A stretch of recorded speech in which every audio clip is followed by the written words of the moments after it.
नमस्कार दोस्तों, जय हिंद जय भारत।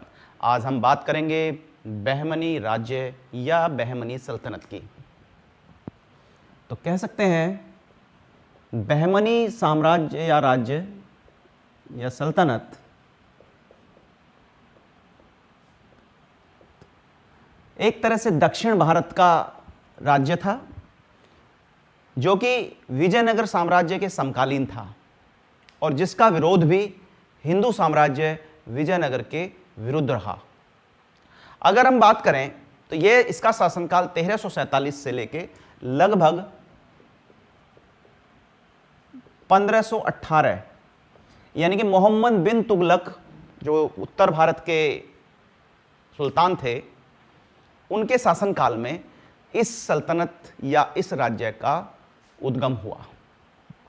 और इसका श्रेय एक तुर्क अफगान सूबेदार अलाउद्दीन बहमन शाह को जाता है, जिसे हसन गंगू के नाम से भी हम जान सकते हैं।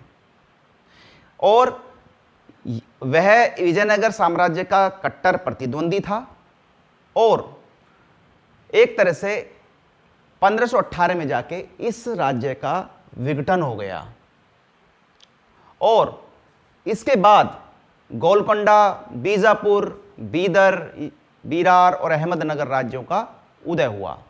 तो इसको कह सकते हैं दक्षिण या दक्खन सल्तनत।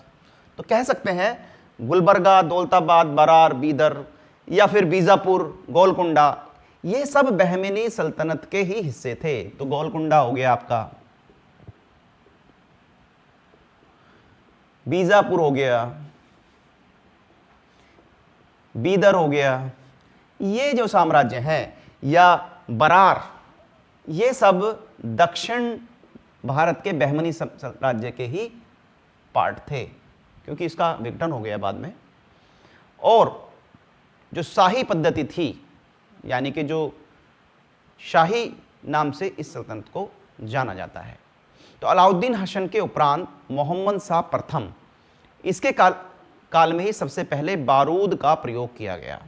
अगर हम बारूद के प्रयोग की बात करते हैं तो मोहम्मद शाह प्रथम जो सुल्तान था उसके टाइम में इसको पहली बार प्रयोग किया गया। शिहाबुद्दीन अहमद प्रथम ने अपनी राजधानी गुलबर्गा से हटाकर बीदर में शिफ्ट किया और बीदर का नाम मोहम्मदाबाद रखा गया। तो ये मैं बात कर रहा हूँ मोहम्मद शाह प्रथम की। उसके बाद अगर हम बात करें इमाद शाही, जिसका शासनकाल 1484 से लेके लगभग 1572 तक रहा।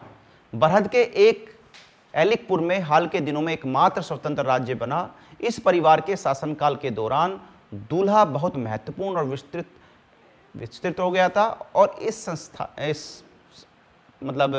इस परिवार के संस्थापक जो है वो फतेहुल्लाह को माना जाता है।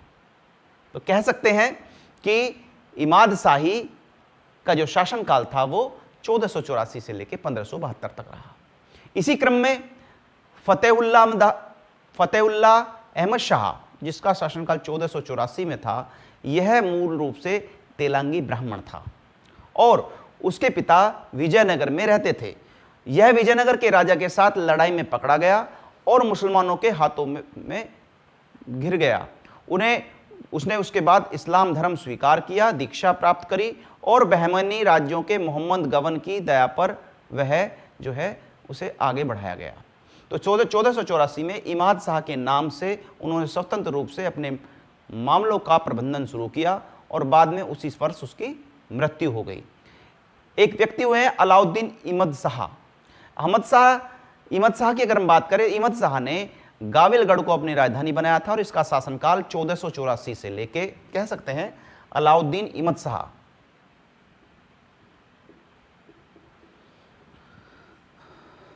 अलाउद्दीन इमद शाह का शासनकाल 1484 से लेके 1527 तक रहा।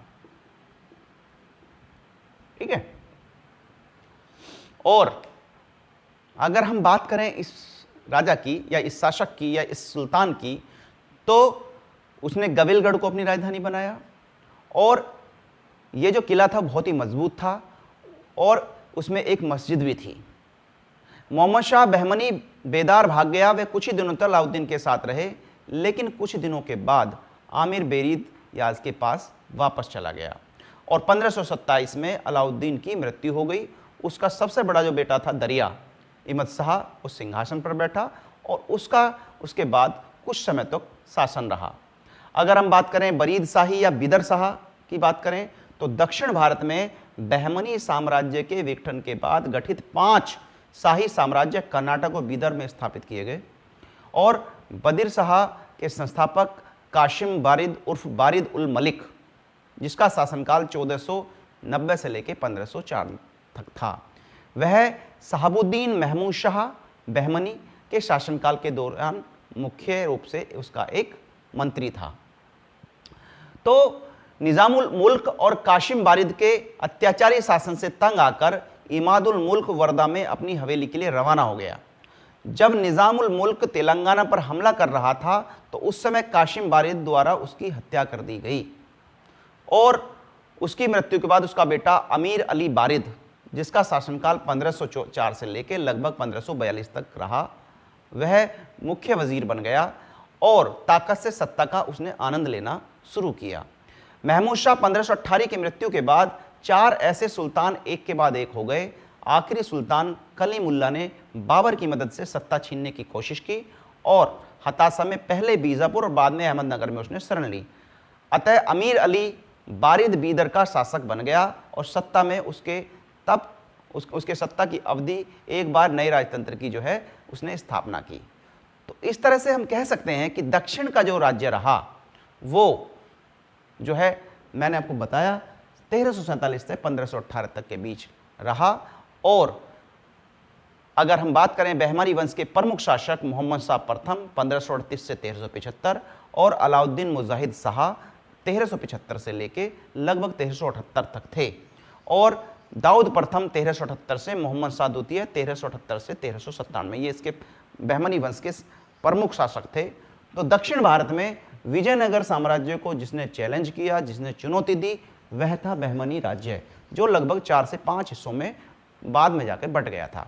तो बहमनी साम्राज्य की मैंने आप लोगों को जानकारी दी और इससे कुछ ना कुछ जानकारी आप लोगों को मिलेगी, ऐसा मैं मानता हूँ। आगे मैं कुछ और चर्चा करना चाहूँगा, तब तक के लिए मैं आप लोगों से विदा लेना चाहूँगा। तब तक के लिए नमस्कार, जय हिंद, जय भारत, धन्यवाद।